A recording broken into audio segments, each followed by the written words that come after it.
আজকের এই ভিডিওতে তোমাদের সাথে শেয়ার করব সৌমিদি ভাইয়ের জন্য এই হ্যান্ড পেইন্ট শাড়িটা আমি কিভাবে বানালাম। হ্যালো এভরিওয়ান, আমি দীপিকা আর আমি ছবি আঁকি।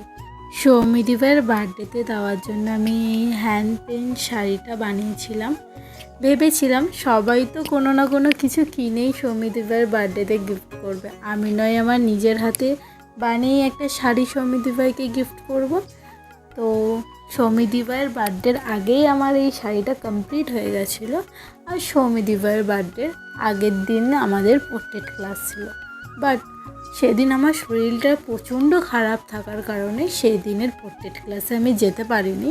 তাই এই শাড়িটা আমি সৌমিদিকে পরের ক্লাসে দিয়েছিলাম। আমরা কোনো আর্টিস্টের জন্য কিছু নিজের হাতে বানাই তখন আমাদের আনন্দের থেকে ভয়টাই বেশি কাজ করে, মাথায় এটাই চলে আদৌ কি ওই আর্টিস্টের কি আমার তৈরি এই জিনিসটা ভালো লাগবে।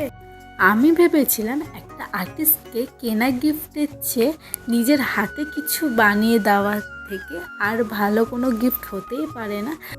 না, আমি কিন্তু এখানে কোনো কেনা গিফটকে ছোট করছি না। বেশিরভাগ আর্টিস্টই কেনা গিফটের চেয়ে হ্যান্ডমেড গিফট বেশি পছন্দ করে, সেই ভেবেই আমিও সৌমিদি ভাইয়ের জন্য এই হ্যান্ড পেইন্ট শাড়িটা বানিয়েছিলাম। আর্টিস্টদের যেমন হ্যান্ডমেড গিফটও পছন্দ, তেমন আর্ট রিলেটেড গিফটও প্রচুর পছন্দ। কিন্তু সৌমিদি ভাইয়ের কাছে তো আর্ট রিলেটেড জিনিস ভর্তি ঘরে, তাই আমি ভেবেছিলাম যে নিজের হাতেই কিছু বানিয়ে দেবো।